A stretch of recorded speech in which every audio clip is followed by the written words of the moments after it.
오늘 본문은 마태복음 26장 36절에서 46절까지입니다. 본문 26장 36절에서 46절 말씀입니다. 다 같이 합독하시겠습니다.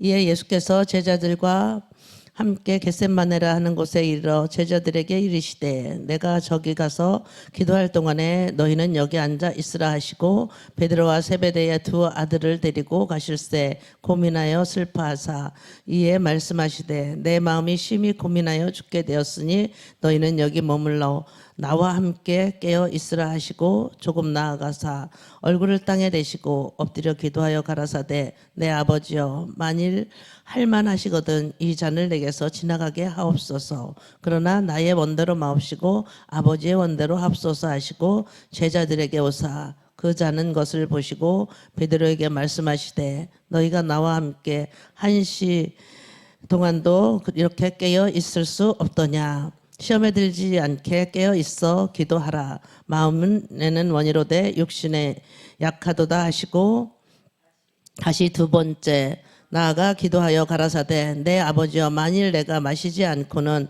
이 잔이 내게서 지나갈 수 없거든 아버지의 원대로 되시기를 원하나이다 하시고 다시 오사 보신즉 저희가 자니 이는 저희 눈이 피곤함일러라. 또 저희를 드시고 나아가 세 번째 동일한 말씀으로 기도하신 후 이에 제자들에게 오사 이르시되 이제는 자라 자고 쉬라 보라 때가 가까웠으니 인자가 죄인의 손에 팔리우느니라. 일어나라 함께 가자 보라 나를 파는 자가 가까이 왔느니라. 아멘. 오늘 말씀의 제목은 그 사랑 나도 전하리라는 제목으로 말씀을 드리겠습니다. 베드로는 예수님을 배반한 사람이었습니다. 그 배신으로 사이가 끝났다면 얼마나 불행한 사건일까요? 다행스럽고 감사한 것은 그것이 베드로의 마지막 사역이 아니었던 것이라는 거죠. 마지막 고난 주간에 있었던 베드로와 가룟 유다 이 두 사람 베드로는 주님을 부인했고 가룟 유다는 예수님을 팔았어요. 누구의 죄가 더 중요했을까요? 베드로는 부인만 한 것이 아니에요. 저주까지 했어요. 가룟 유다는 예수님을 그냥 팔아먹었지 저주까지 하지는 않았어요. 누구의 죄가 클까요? 두 사람의 차이가 뭘까요? 베드로는 다시 주님 앞에 돌아왔어요. 유다는 돌아오지 못했어요. 유다도 후회는 했어요. 그러나 후회만 했을 뿐이지 돌아오지 않았다는 거죠. 베드로는 돌아왔다는 거예요. 이것이 중요해요. 진정한 회개는 후회하고 돌아온다는 거예요. 내가 잘못한 적들이 있는 것들 우리도 많이 있잖아요. 근데 그걸 우리는 후회하잖아요. 그런데 그걸 후회로 끝나기만 하면 안 된다는 거죠. 우리가 회개란 단어를 읽을 때는 후회할 때 회자는 고친다. 이 후회 할 때 개자는 그 회개라는 말에 후회는 후회한다는 건데 후회를 하면 회개를 해야 하잖아요. 그 회자 그 고친다. 그렇게 할 때 개잔을 쓴다는 말이에요. 근데 그 많은 사람들이 회개만 해요. 개를 안 한다는 거죠. 우리가 나를 돌아보고 또 후회하고 고쳐야 되는데 그거를 고치질 않는다는 거죠. 후회만 한다는 거죠. 고치고 돌아와야 되는 거죠. 유다는 돌아옴이 없었어요. 베드로는 돌아와요. 주님의 사랑을 붙들고 돌아오는 거죠. 오늘 주님의 사랑을 붙들고 돌아오는 베드로를 우리가 한번 따라가 보려고 해요. 다시 그 사랑을 붙들고 돌아오려면 기도의 자리에 머물러 있어야 되는 거예요. 우리가 어떻게 그거를 회개를 할까요? 주님의 자리에 머물러 있어야 해요. 기도를 드려야 되는 거예요. 본문 38절에 보면 예수님이 제자들에게 부탁을 해요. 내 마음이 심히 고민하여 죽게 되었으니 너희는 여기 머물러 나와 함께 깨어 있으라. 이렇게 말씀을 하세요. 예수님은 제자들의 배신 베드로의 배신을 예언했어요. 이미 다 알고 계셨던 거예요. 그 자리에서 제자들이 다시 초대를 하고 계시다는 겁니다. 그것이 은혜죠. 그런데 베드로는 다른 제자들과 함께 예수님 곁에 와서 머물렀어요. 물론 깨어 기도하지 못하고 잠들어 있었어요. 본문 26장 40절에 보니까 제자들에게 오사 그 자는 것을 보시고 베드로에게 말씀하시되 너희가 나와 함께 1시 동안도 이렇게 깨어 있을 수 없더냐 이렇게 말씀을 하셨어요. 우리 주님은 그 연약함까지도 인정을 해주신 거죠. 41절에 보니까 시험에 들지 않게 깨어 있어 기도하라. 마음의 원이로되 육신이 약하도다. 우리가 늘 그런 말을 많이 해요. 우리도 아침에 막 못 나오고 그러면 아우 마음은 원이로되 육신이 약해. 저희가 이제 그런 말을 많이 했어요. 예전에 저희 구역장님이 그런 말을 많이 했던 것 같아요. 초창기에 제가 예수 믿고 얼마 안 있으니까 그 구역장님 그런 말을 많이 하시더라고요. 다시 오사 보신즉 저희가 자니 이는 저희 눈이 피곤함일러라. 이제 더 이상 주님은 제자들에게 책망하지 않으세요. 44절에 보니까 또 저희를 두시고 나가사 세 번째 동일한 말씀으로 기도하신 후 이에 제자들에게 오사 이르시되 이제는 자고 쉬라. 주님은 다 이해를 해주셨어요. 이제 그만 자, 쉬어. 그러면서도 우리를 기도의 자리에 초대해 주시는 거예요. 중요한 것이 뭐냐면은 자더라도 졸리더라도 기도의 자리에 있어야 된다는 것이 매우 중요한 거예요. 어떤 때는 이렇게 새벽에 나와서 기도를 안 하고 자는 것을 볼 때 안타까울 때도 있는데 주님은 그래도 그것까지도 허락하신 것 같아요. 그만 이제 자라 이렇게 말씀을 하시잖아요. 우리가 그 사랑을 붙들고 일어서려면 기도의 자리에 머물러 있어야 한다는 것이죠. 피곤하고 힘들어도 우리가 기도의 자리에 은혜의 자리에 머물러 있어야 된다는 것입니다. 이번 주는 고난주간이에요. 여러분들이 나오셔서 주님의 고난을 조금이라도 동참을 하셔야 되는 거예요. 이 고난주간에도 이제는 점점 저희 교회도 믿음이 예전보다 마음속의 믿음은 더 단단해졌는지 모르지만 사람들이 정말 많이 변하고 그랬는데 이 기도 자리에 나와서 이렇게 기도하려고 애쓰는 거는 많이 줄은 것 같아요. 그래서 우리가 그 사랑을 붙들고 일어서려면 주님의 말씀을 붙들고 회개해야 되고 또 그 말씀을 붙들고 회개를 드려야 되는 거예요. 말씀을 붙잡고 가야 되는 거예요. 마태복음 26장 75절에 보면 결정적으로 회개하고 돌이키는 장면을 보게 돼요. 26장 75절에 이에 베드로가 예수의 말씀에 닭 울기 전에 내가 3번 나를 부인하리라 하심이 생각나서 밖에 나가서 심히 통곡하고 울었다고 그래요.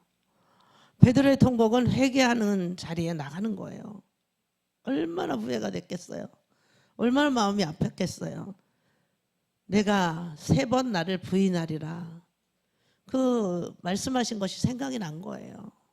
닭이 2번 울 때 내가 3번 나를 부인할 거야. 근데 닭이 우는 거예요. 그 말씀이 생각났어요. 그러니까 말씀을 생각한 거예요. 그리고 주님의 말씀을 베드로가 붙든 거예요. 그리고 통곡하기 시작을 한 거예요. 회개하기 시작한 거예요.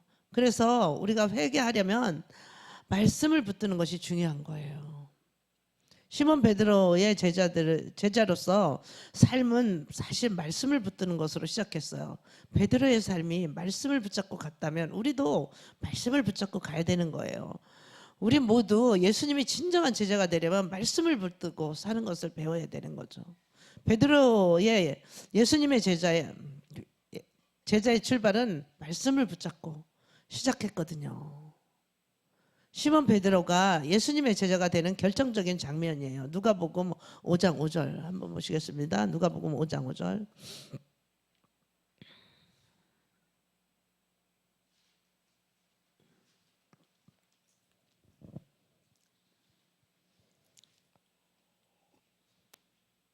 대답하여 가로되 선생이여 우리들이 밤이 맞도록 수고를 하였으되 얻은 것이 없지만은 말씀에 의지하여 내가 그물을 내리리이다 하고. 베드로가 우리가 고기를 잡지 못했다고 예수님께 말씀을 드렸어요. 그러니까 뭐라고 말씀하시냐? 깊은 곳으로 가서 깊은 곳으로 가라고 그렇게 말씀하세요. 거기 그물을 내리라 이렇게 말씀을 하세요. 베드로는 갈릴리 바닷가에서 평생을 고기잡이로 살아온 프로페셔널 어부예요. 예수님은 목수 출신이잖아요. 당신이 뭘 이 바다에 대해서 안다고 고기에 대해서 나에게 말씀을 하십니까? 겉으로는 말 못해도 속으로 그렇게 생각할 수도 있잖아요. 이렇게 반응할 수도 있잖아요.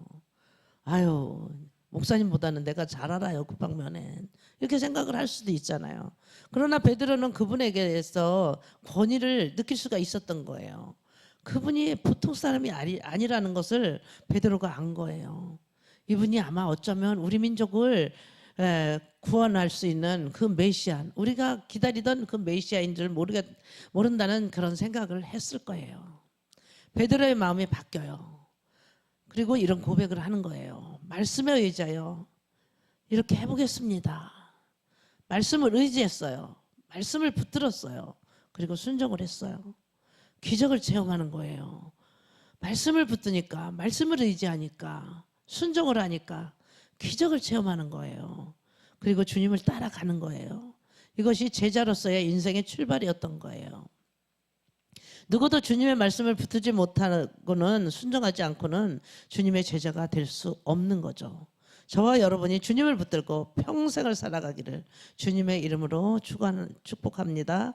그리고 베드로 인생에서 가장 기본적인 것, 기초적인 것, 그런 것들이 뭐냐면은 그 기적을 일으키는 그 장면이 뭐냐면은, 베드로는 잠시 동안만 갈릴리 바다를 걸었잖아요. 그 기적을 일으킬 수 있는 잠시 동안이지만 갈릴리 바다를 걸을 수 있었어요. 마태복음 14장 28절에 보니까 베드로가 대답하여 가로되 주여 만일 주시어든 그랬어요. 주님이 지금 무리를 걸어 오신다는 말이죠. 그걸 봤다는 거죠. 어떻게 무리를 걸어 오시는지 순간적으로 나도 걷고 싶다, 이런 생각이 드는 거 아니에요? 그럼 나를 명하여 무리로 오라 하소서 그랬어요. 그래서 마태복음 14장 29절에 보니까 오라, 이렇게 말씀하셨어요. 오라. 베드로가 배에서 내려서 물 위로 걸어서 예수께로 가되, 아무도 하지 못한 인류의 기적을 잠시 동안이지만 경험해 본 거예요.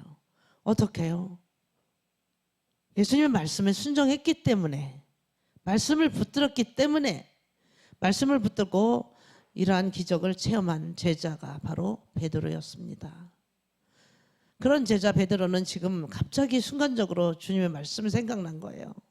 내가 3번 나를 부인하리라. 그 말씀이 생각났어요. 생각나자마자 그 말씀을 붙들고 통곡하기 시작을 하는 거예요. 그것이 바로 베드로의 회개의 시작이었습니다. 말씀을 붙들고 회개한 것입니다. 저는 물 위를 걸어간 기적보다 베드로가 인생의 더 위대한 기적은 그가 회개했다는 사실이죠. 우리도 그런 말씀이 가끔씩 생각나잖아요. 주님 앞에 나왔을 때. 그러면 정말 그때 하나님 앞에 통곡할 때가, 경험이 여러분들이 아마 한 번쯤은 다 있었을 거예요. 베드로와 같이.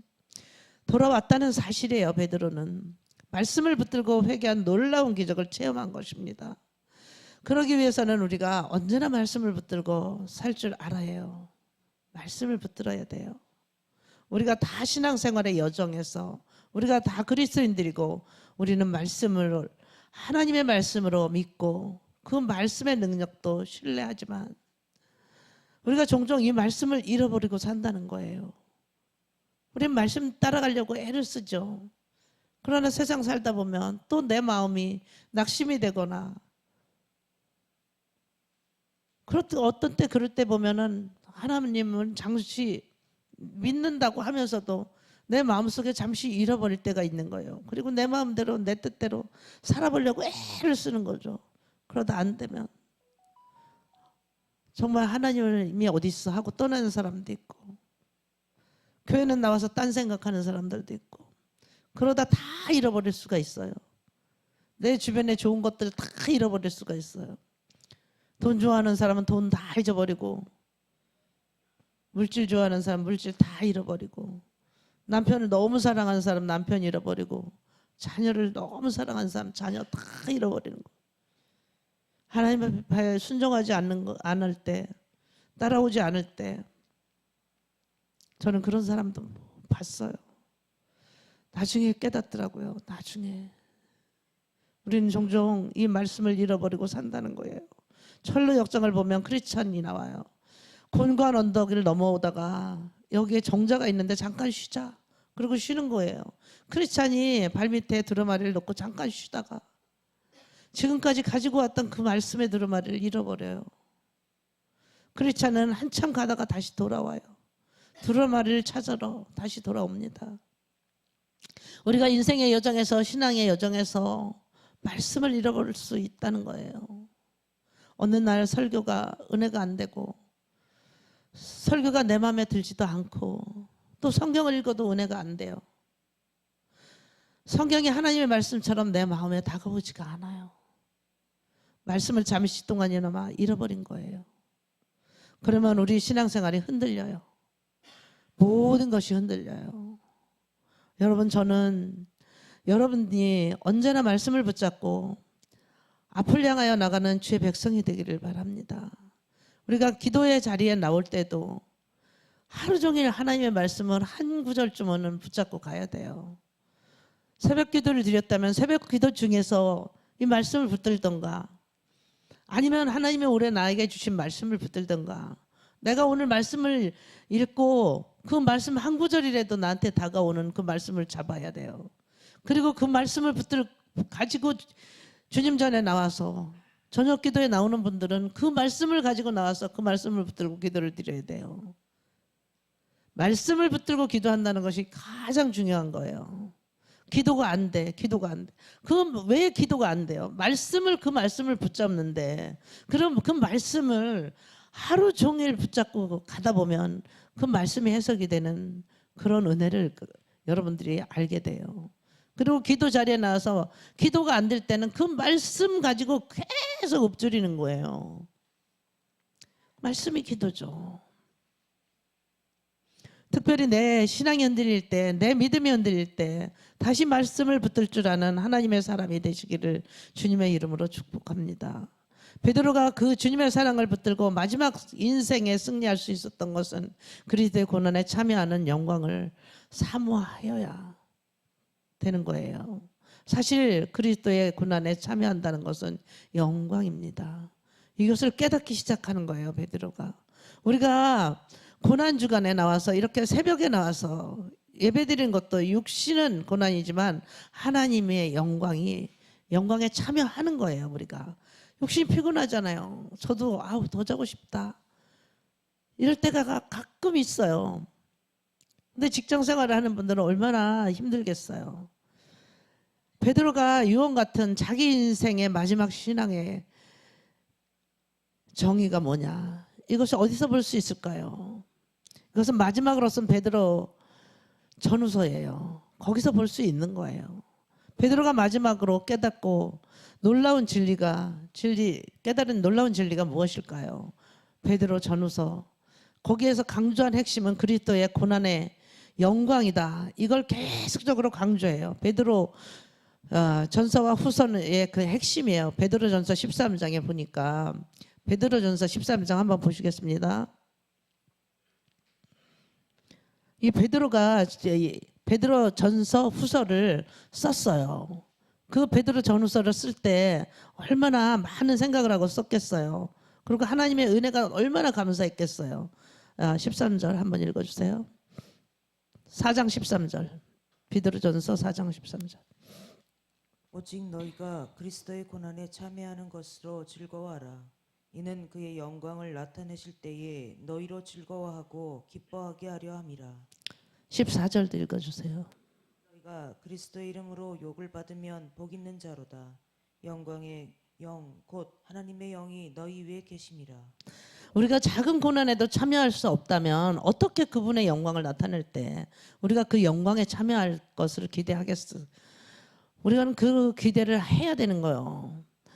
14절에 보니까 너희가 그리스도의 이름으로 욕을 받으면 복이 있는 자로다. 영광의 영, 하나님의 영, 그 위에 계신대요. 영광의 영, 하나님의 영, 너 위에 계신다. 그리스도 이름으로 욕을 받으면 복이 있다. 영광의 영, 하나님의 영, 그 위에 계심이라. 우리 위에 계시겠다는 거예요. 베드로전서 4장 13절, 16절.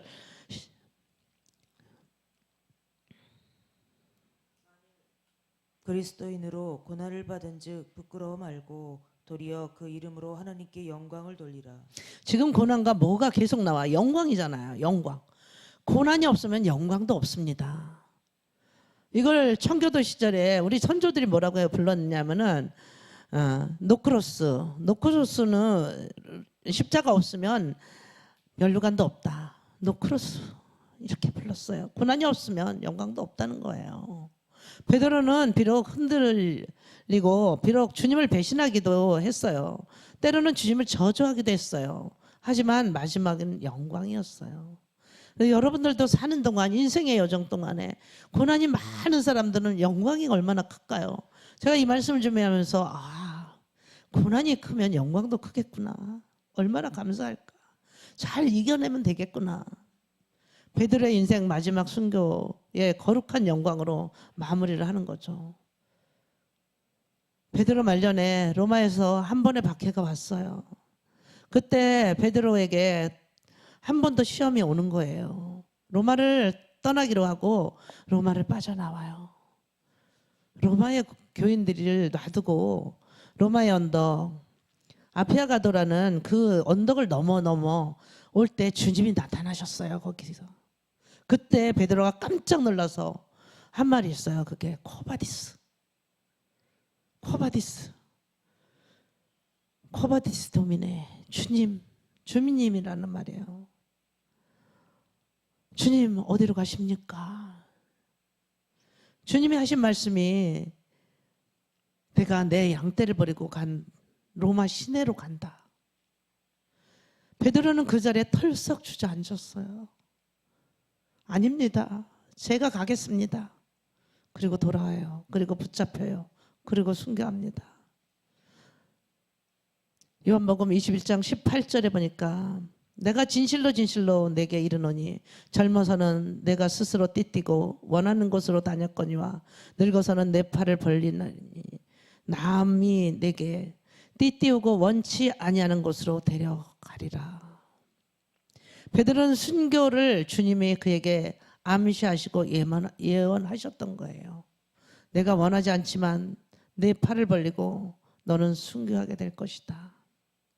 말씀대로 베드로는 장렬하고 아름다운 순교를 해요. 그리고 자신의 마지막 목숨을 주님 앞에 바칩니다. 우리도 이 세상을 살아가면서 어려움이 많이 있어요. 그런데 사실 죽으면 죽으리라, 죽으면 살리라, 이 책을 쓴 안희숙 여사, 그분이 있었어요. 그분은 살아있는 순교자다 이렇게 이야기를 해요.